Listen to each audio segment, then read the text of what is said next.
What's up, bodyweight warriors, and welcome back to another video. Today I want to kind of present a bit of a video essay sort of thing, a thought, an opinion piece, answering the question, which is, why are gymnasts so freaking jacked and strong? I think it's a good question. But not only do I want to kind of discuss that one with you, but I also want to present what we can learn from gymnastic strength training that we can then go and apply to our bodyweight practice, our handstand practice, our flexibility practice. What can we learn? What can we take out and apply? So we're going to be discussing those 2 points.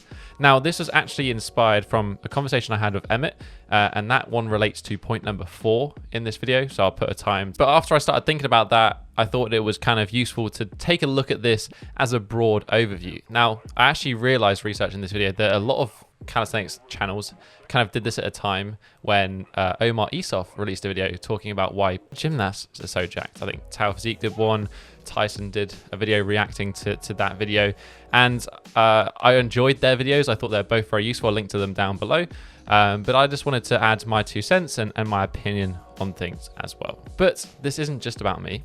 If at any point in this video you hear something that you agree with or you disagree with, or you just want to add your 2 cents, I would love for you to do that in the comment section down below. Let's get a bit of a conversation going. Let's talk about this, maybe something you've learned, something you've experienced.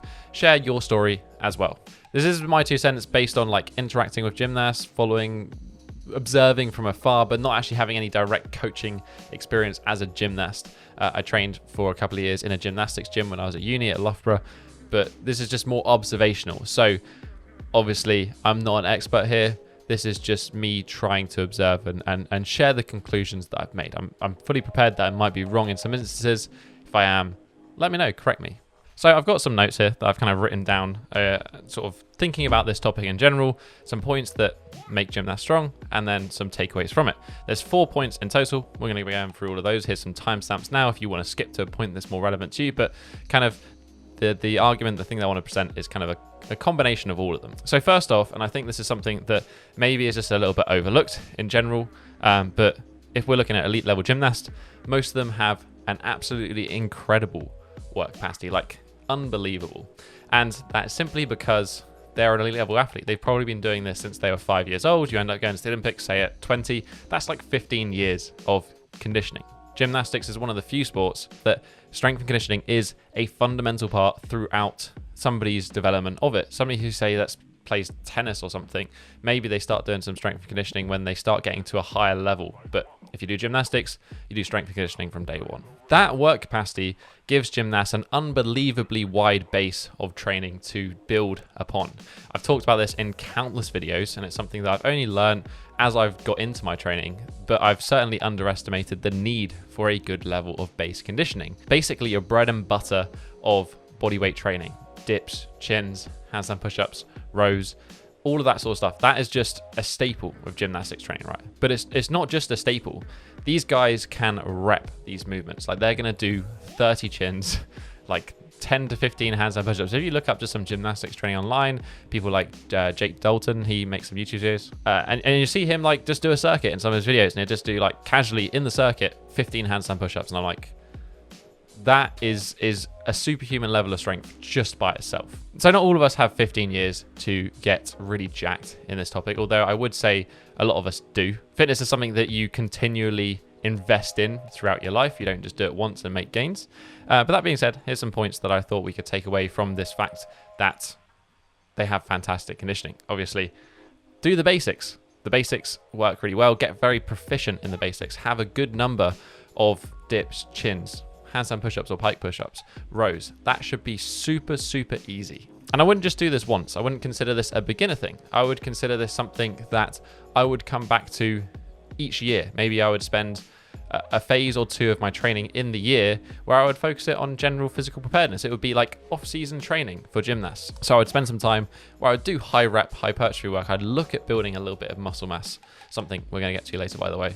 I'd look at building up a little bit of aerobic conditioning as well, something that I'm definitely guilty of not adding in enough. Even some circuit training. Gymnasts are hugely fond of circuit training. I know a big thing in Russian gymnastics was this sort of like morning, daily kind of strength conditioning circuit. I can't remember the exact name for it, but I'll try and find a link or I'll chuck something up on the screen at the moment that's more in detail about it. And otherwise developing just a little bit of strength endurance, that circuit training sort of style of things. That's something that can be beneficial for a period of time. It's not something that should be in every program, but certainly I think it's something we should come back to maybe on a yearly basis. Point number 2 is gymnasts have an incredibly versatile practice. So the reason I want to mention this is that actually when we think about gymnasts, yes, they are super strong. They are incredibly muscular as well for the sport that they do, but they're so much more than that. We do strength training or we do calisthenics. Maybe that is kind of the sport that we do. That is the thing. This is a B-Tech version of gymnastics, and that's probably an English only joke, but essentially it's a dumbed down, it's a simplified version.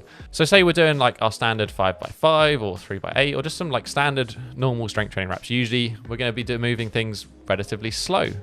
We're going to be using fixed planes. We're going to be having like a vertical push, like a handstand push-up. We're going to have a vertical pull, like a chin-up, horizontal push, planche push-up, horizontal pull, a row. Those are kind of fixed movements, fixed ranges of motion, and kind of a fixed speed of strength. As a gymnast, you end up training lots of different types of strength. Now, there's much more than I could talk about in this video here, but I'm just going to mention some of the core ones. So first of all, I think probably one of the biggest differences that I see with gymnastics is speed strength. So there's one thing to do something that's hard and move a lot of and produce a lot of force, but then there's that ability to produce that force and move quickly. It's something that's pretty present in general sports training if we're doing like strength and conditioning, but I don't think it's something that's particularly involved in calisthenics. Maybe if you're ending up training for the muscle up, you might do some more explosive sort of style of training, some explosive reps, but actually I would say this is an underutilized option in calisthenics unless you're doing maybe like the street workout stuff. It's a combination of starting strength, explosive strength, and reactive strength. So this is things like, being able to be explosive with, say, some tumbling or on the P-bars or on the high bar, being able to, on the rings. There's so many different elements in gymnastics where they're just using power, but power quickly to go through and go through different movements. We've got agile strength. So agile strength is basically in relation to being able to move and change direction, but with power and strength and force.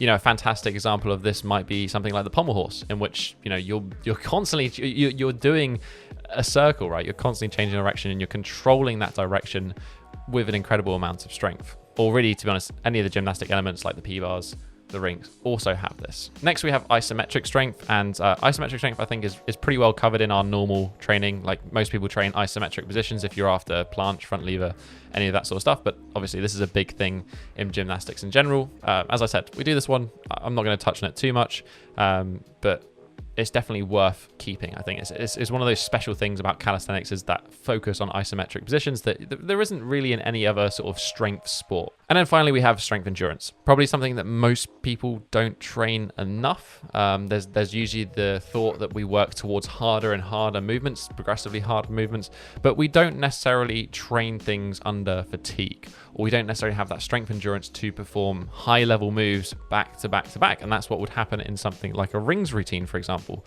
They're doing like multis, planche, iron cross, but they're not just doing a one-off and then they're stopping. They're doing that position, then they're doing a transition, they're doing another position at like that absolute max end sort of level.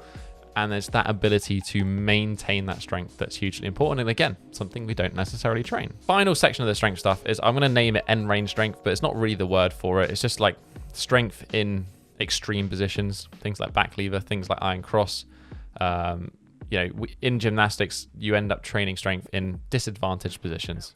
And gymnasts are very strong in these end ranges. That definitely applies to that flexibility. Pretty much all gymnasts will have full splits, in all directions that have bridge, etc.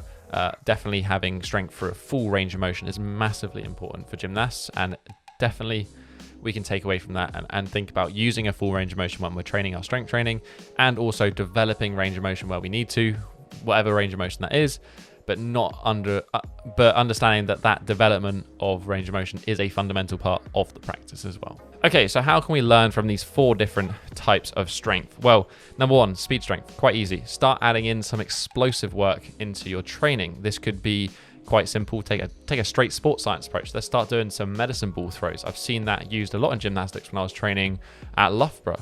We can do this in different ranges. We could, throw it over our head for working on the handstand push-up. We can throw it side to side for some core conditioning and some of that changing direction. lots of different ways we can apply medicine balls. We can perform plyometrics such as depth drop push-ups or plyometric push-ups. We can do explosive like grip and rip chin-ups, or just generally training for the muscle up. That's going to help increase that speed strength, but also training maximum velocity as well. Next in the agile strength would just be, for me personally, I think it's just important to train a little bit outside of those rigid patterns that we usually train in. It doesn't need to be a large part of your training. I think you will get a transfer over just by training the core movements and then a little bit of this. But certainly, I think probably if I was going to identify one thing, I would say that frontal plane movement, so the side-to-side sort of movements, is something that is just generally undertrained in your standard strength and conditioning. So whether that's some trunk lateral flexion, side-to-side, some side crunches, that sort of thing, some side-to-side leg work like Cossack squats, and also rotational or anti-rotational movements. Again, this could be done with some medicine ball throws, or it could be done with some general core work, or some single arm strength movements. That's going to help with that rotational element as well. Isometric strength, as I said, we kind of do this. Maybe one way that we could do a little bit more is by adding isometrics into our normal sort of sets of training. So maybe we're doing, I don't know, some pull-ups or some planche push-ups or something. We start adding some pauses into our reps. That'd be like a way we could add in more isometric work, but I think we've kind of got that one covered. We're doing all right there. Strength endurance. Number one, I think actually a really good thing with calisthenics would be to start introducing flows. Now you see this quite a lot of street workouts. People are connecting movements after movements. This is kind of like, street version of gymnastics essentially. I think that's a really great way to show your dominance over a skill or having a certain amount of strength, is that ability to do flows, to link up movements. Now this could be complicated. We could link 4 or 5 different elements on the rings, like muscle up, shoulder stand, L-sit, that sort of stuff. That's kind of something that's common in Ido's training. Or we could keep it quite simple. We could just combine 2 movements. We could do a front lever pull and a pull up, or we could do a handstand push up and then a tuck handstand rep. We have this like element of 2 movements together, but they still complement each other. One has like some fatigue element, but in a more isolated, a less general way.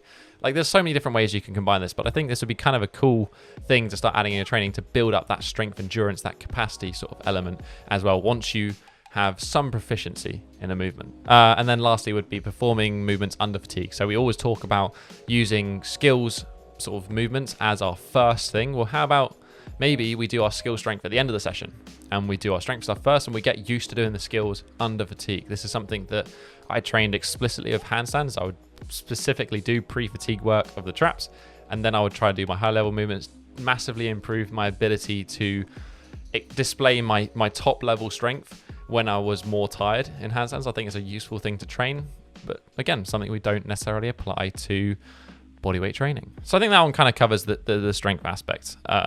Next, we move to point number 3, which is build mass in the right places. So as I said at the beginning of this video, gymnasts are jacked. They just are. Like, you look at them. Your average gymnast is built well, but specifically, and this is a point that Tyson made in his video, your rings athletes are jacked specifically. And that's just because of the nature of the sport. They're a ring specialist. They're going to spend more time with that sort of traditional strength element sort of style of training. But let me just expand on why I said build mass in the right way. So if you see gymnasts, they have big upper bodies, but they don't have big legs. Now I'm not saying this at all in a negative way. It makes complete sense to not train for hypertrophy on legs. Why would you do it? This is actually a point that Daniel Vadnal, when I interviewed him, Fitness FAQs, we had a little podcast, we talked about planche training, and he said it was a mistake for him to continue to train legs, to continue to squat heavy, to continue to work on that high-end leg strength whilst training for planche. He said it slowed him down by maybe a year. He could have got that planche a year earlier if he wasn't doing that, but he knew that was a sacrifice he was making. He did that consciously. Gymnastics legs training is going to be more plyometric in nature. It's going to be more about building that reactive strength, jumping, tumbling, things that make sense for the sport.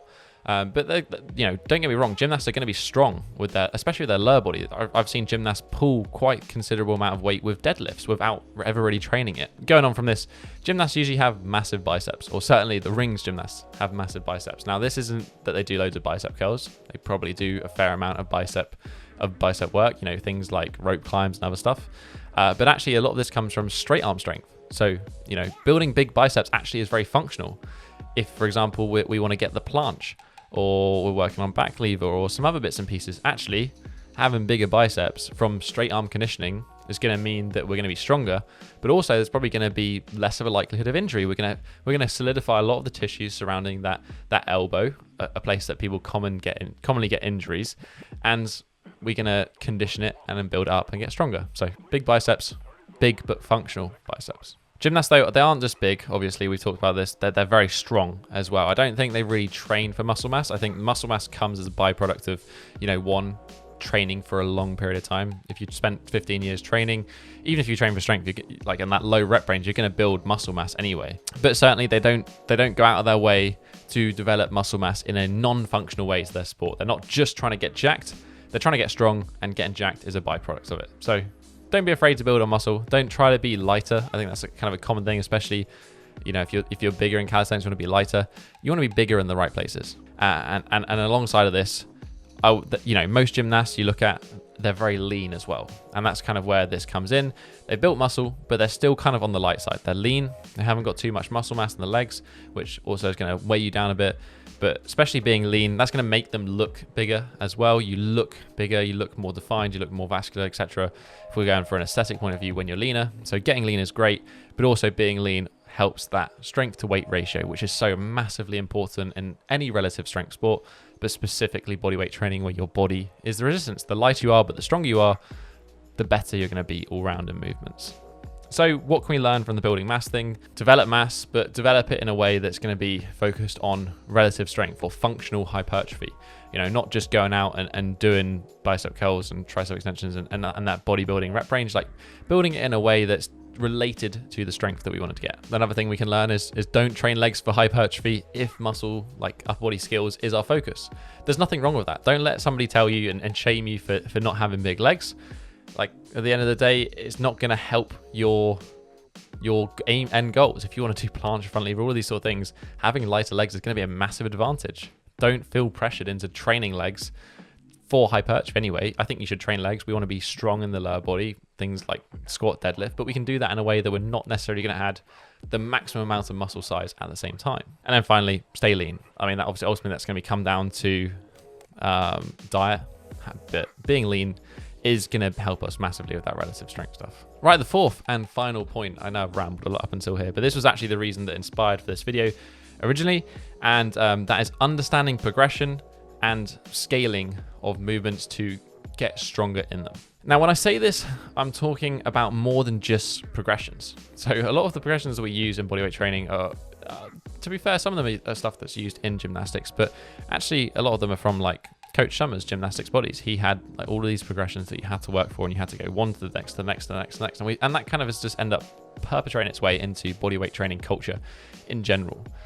You need to have so many reps or so much ability of this progression, then you move on to the next one, then you go on to the next one, then you go on to the next one.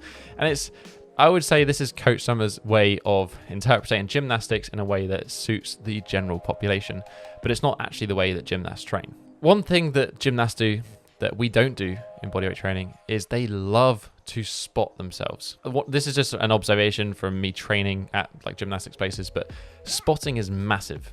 If you can't quite do a movement, they don't always use a progression for the movement. They just do the movement and provide a little bit of a spot. This is an important differentiation because sometimes when we're training for movement, say we're training on the planche, we can do a lot of work in the tuck planche, but actually the tuck planche is a significantly different movement than the straddle planche. The tuck planche, yes, is great. I actually don't think it's a very good progression. I have a whole video I'm going to talk about this in, but essentially the tuck planche doesn't really train the lean. It trains a little bit of that straight arm strength and that protraction, but I've actually had some conversations with some coaches and they were like, yeah, tuck planche wasn't really a progression until we saw it from like Coach Summer.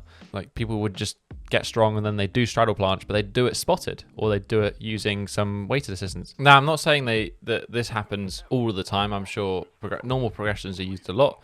This is something I've noticed and something that I certainly understand the value of now. I'm getting closer myself to some of those higher end movements. Like sometimes just the progressions before, there's usually like, there comes a point in most skills where there's a big jump between a certain progression that's given. And that would be where a spot would just be, it's the right drill at the right time for that skill to develop further. So what can we learn from this? This one's a little bit of a harder one. So I guess number one would be if you train with a partner, start trying to use some spotting.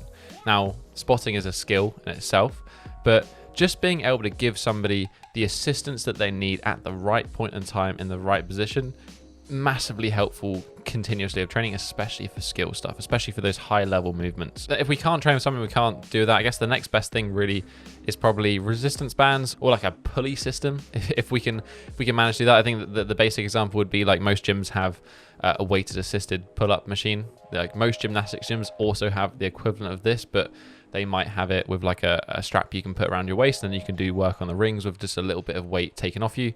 But to be honest with you, from what I've seen, a lot of people will actually just ignore that and just go straight to the spotting of the coach, because it's a little bit more variable to when and where you need it. I know Dan and many others have shared like the resistance bands assisted front lever, or even planche, all sorts of things. Just that little bit something to take that little bit off is massively helpful. I also think this is an instance where kipping is necessarily not a bad thing. Again, this is something that I've noticed that a lot of gymnasts do, is they use momentum to get up into a position, hold it very briefly, that isometric strength, go back down, but then they keep using that momentum just to get reps in and time in that position and build that up. And it's something that CrossFit does, actually. CrossFit does very well. I think handstand push-ups, if you can do kipping handstand push-ups, you can kip the bit up and then nice slow negative down.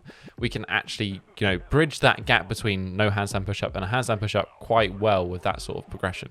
Let's not go with the dogma of kipping. Kipping is good, but it's got to be done for the right reasons. Ultimately, I think this one you probably just want to get a little bit creative with. But that is essentially kind of my thoughts on why gymnasts are so strong. They are probably the most underrated athletes in terms of strength, coordination, skill, all of that sort of stuff. Just pull any gymnast out and you could put them in any sport and they'd probably be pretty good at that sport. Definitely not the same is true for taking somebody who isn't a gymnast and putting them into a gymnastic situation. You just have so much body control, strength, all of that sort of stuff. You're going to be great in any sport. Also, if you enjoyed this kind of style of a little bit more in-depth talking through topics, let me know, and let me know if there is anything that you want me to talk about in this regard. This is almost like a mini podcast format in a sense. So I'm kind of enjoying just talking about a topic. I think it's interesting and get to go a little bit deeper. But if you want to see more of those, or want to suggest any more topics, then please let me know in the comment section and down below. While you're down there, you can also hit that thumbs up button and support the channel. And right next to it is that subscribe button if you want to join the Bodyweight Warrior Tribe. Don't miss out on any more future videos. Usually we have a lot of follow-alongs on here, mobility stuff. We also do strength training, injury rehab, all of that sort of good stuff. But that's basically been it for this week, guys. I'll catch you in the next episode. Have a strong week and peace.